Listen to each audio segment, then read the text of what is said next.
formando nossa audiência. Enquanto isso, eu vou deixar dois recados. O primeiro deles, inscrevam-se na nossa plataforma no YouTube, a plataforma do Opera Mundi no YouTube, o canal do Opera Mundi no YouTube. Ali vocês vão poder ver os programas 20 minutos História e o programa 20 minutos Atualidade anteriores, e também vão poder assistir ao vivo. Nós estamos transmitindo ao vivo também para essa plataforma, para o YouTube. O segundo recado, faça uma assinatura solidária de Opera Mundi, www.operamundi.com.br/apoio. Essa assinatura solidária é fundamental para que a gente continue a desenvolver um bom jornalismo independente, enfrentando essa duríssima batalha cotidiana de ideias e de informação contra o monopólio da mídia, contra os monopólios da mídia. Esses dois recados, então, é o que eu tinha para falar antes da gente começar o programa. Vou deixar vocês agora, como é já da nossa tradição, com uma música que tem tudo a ver com o tema de hoje. É uma canção chamada El Último Coplero, cantada por Cristóbal Jiménez e Hugo Chávez Frías, e exatamente Hugo Chávez, o falecido presidente da Venezuela. É uma canção cantada em duas vozes, vocês vão ver que interessante, era bom cantor o Chávez. Logo mais a gente começa o programa 20 minutos atualidade desta sexta-feira, com Hugo Chávez e Cristóbal Jiménez, El Último Coplero.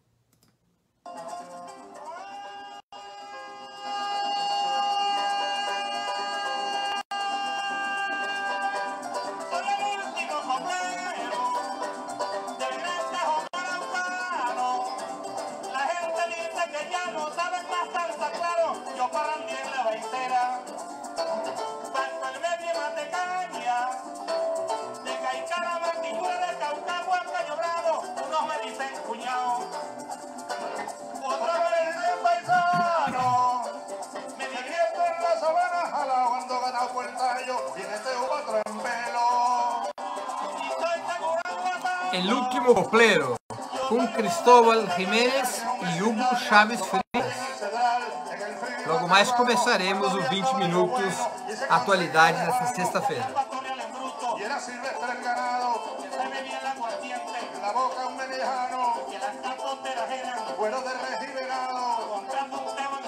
Y me sobra hasta el contrario, como el gallo gallino, que cuando no gano empato, es por eso que yo digo, siempre cuando estoy cantando, un coplero como yo, si ha nacido está mamando, yo no sé por qué la pura voz, hombre, tan vergatario, hombre vergatario para la revolución. El Último Coplero, uma canção llanera da Venezuela, cantada por Cristóbal Jiménez e Hugo Chávez.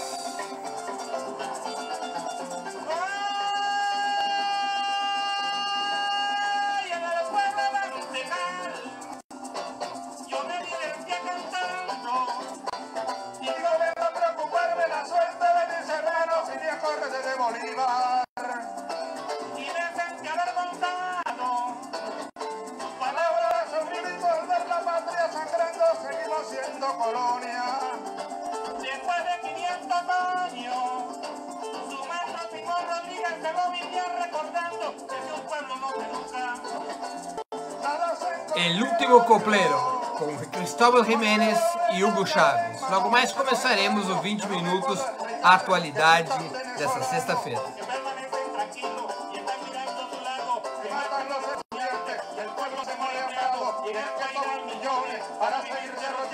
Tienen que tomar conciencia el general y el soldado, el obrero de la fábrica y todo el campesinado, que los colosos del norte nos continúan atacando y parece que olvidamos que fuimos un pueblo bravo. En el nombre de Bolívar, estas cadenas rompamos. ¿Por qué quieren entregarnos a los norteamericanos? Boa tarde! Está começando mais uma edição do programa 20 minutos atualidade. O tema de hoje: as eleições na Venezuela são legítimas? Vocês devem estar acompanhando pela imprensa os ataques dos Estados Unidos, de vários países da União Europeia, dos governos mais reacionários da América Latina contra o processo eleitoral venezuelano, que está marcado para o próximo dia 20 de maio, quando os cidadãos e as cidadãs daquele país elegerão mais uma vez o presidente da República. Apesar do processo eleitoral ser marcado por absoluta liberdade partidária, de expressão, de imprensa, há candidatos de oposição, há candidato, claro, o candidato do presidente Nicolás Maduro é candidato à reeleição, apesar de todo o processo eleitoral ter absoluta garantia de pluralidade política, de diversidade, há um ataque desenfreado desde fora, desde os Estados Unidos, desde países da União Europeia, desde os governos reacionários da América Latina, contra as eleições do próximo 20 de maio na Venezuela. Evidente que são necessárias informações e argumentos para que nós possamos acompanhar esse processo com toda a atenção. Antes de mais nada, vamos recordar que desde 1998, quando o presidente Hugo Chávez Frías foi eleito presidente pela primeira vez, há quase 20 anos, foi no dia 2 de dezembro de 1998 que o Chávez ganhou as primeiras eleições presidenciais na Venezuela. Desde então, nesses 20 anos, os venezuelanos foram às urnas 20 vezes em consultas gerais. Ou eleição presidencial, ou eleição para governador, ou eleição para o Parlamento Nacional, ou eleições municipais, ou referendos, inclusive referendos de revogação do mandato presidencial, como foi o caso em 2004. 20 processos de consulta nacional. Nenhum outro país do mundo viveu experiência semelhante nesse período. Nenhum outro país. Para além disso, eu vou entregar um outro elemento importante.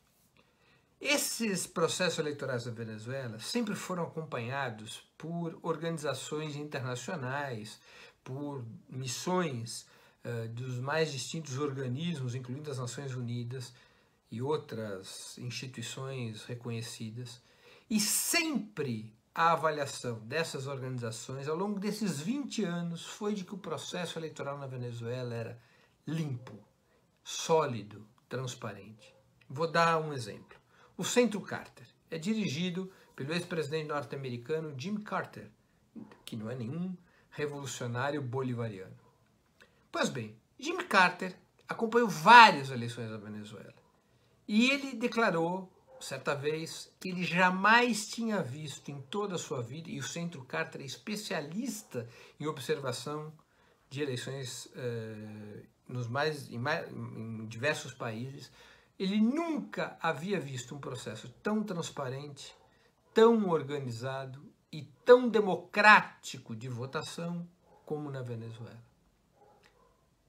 Ou seja, quando os Estados Unidos, os países mais conservadores, os governos mais conservadores da Europa, os governos mais reacionários da América Latina apontam o dedo para a Venezuela, dizem que as eleições são uma fraude, dizem que as eleições estão sendo manipuladas, nós temos que ficar, todos nós, com uma pulga atrás da orelha. Que diabos é isso? Um país que vai tanto às urnas, onde organizações internacionais sempre atestaram a lisura dos pleitos. Por que esses países agora, os governos desses países agora acusam Maduro de estar manipulando o processo ou das eleições serem fraudes? Vamos nos recordar também, outra informação importante, que o governo norte-americano, que países, governos da União Europeia, que governos da América Latina tiveram por trás do golpe de Estado de 2002, que derrubou por 2 dias o presidente Hugo Chávez do governo. Depois de 2 dias, em abril de 2002, ele retornou dos braços do povo, dos setores democráticos das Forças Armadas, ele retornou ao Palácio Miraflores e voltou a governar o país. Mas esses mesmos governos, essas mesmas forças políticas que agora acusam o presidente Nicolás Maduro de estar fraudando as eleições, de estar manipulando as eleições, essas mesmas forças apoiaram um golpe de Estado. Não contentes em apoiar o golpe de Estado de 2002, apoiaram um novo golpe de Estado em 2003, o chamado Paro Petroleiro, quando praticamente o empresariado, o grande empresariado venezuelano decretou um lockout, paralisou a produção, paralisou inclusive a produção da PDVSA, da empresa de petróleo da Venezuela, porque eles controlavam a direção da empresa, tentando gerar um grande clima de sabotagem econômica que levasse à queda do governo Chávez um pouco mais de um ano depois do golpe de Estado de 2002. Portanto, quem acusa o presidente Maduro, dentro e fora da Venezuela, não tem nenhuma autoridade para fazê-lo, porque sempre estiveram envolvidos com golpes de Estado, com sabotagem, com violência, com terrorismo. Temos que ficar mesmo com a pulga atrás da orelha, questionar esse tipo de crítica fortemente. Internamente na Venezuela, as forças que acusam as eleições de 20 de maio de serem fraudulentas, manipuladas, inclusive boicotam as eleições, essas forças foram participantes ativas do golpe de Estado de 2002. Foram participantes ativas do paro petroleiro de 2003 e são participantes ativas de atos de sabotagem, de atos de violência. Não tem nenhum atestado, nenhuma idoneidade democrática para acusar o presidente Maduro de manipulação das eleições. Vamos nos lembrar de alguns outros fatos. O presidente Maduro, o seu governo, sentou-se à mesa com a oposição na República Dominicana. Uma delegação da oposição, da MUD, da Mesa de Unidade Democrática, outra delegação do governo venezuelano, tendo como mediador a República Dominicana, o governo da República Dominicana, o presidente da República Dominicana.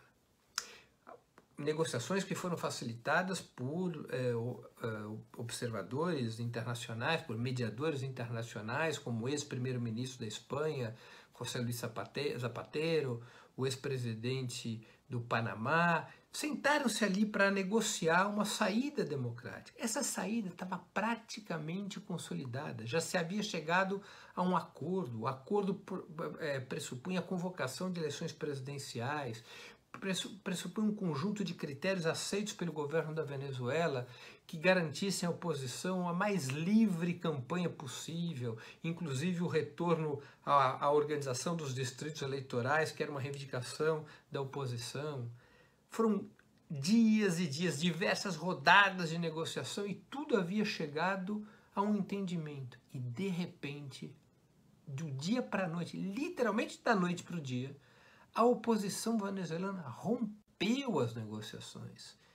Aparentemente recebeu um telefonema estranho ali do governo colombiano, outros dizem que foi uma pressão direta do governo norte-americano. As razões ainda não estão claras. A história rapidamente tratará de pôr isso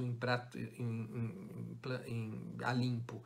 Agora, o fato é que de uma hora para outra a oposição venezuelana, uma parte importante da oposição venezuelana, a direção da Mesa de Unidade Democrática, rompe o acordo que estava praticamente finalizado com o governo de Nicolás Maduro. Olha só que incongruência.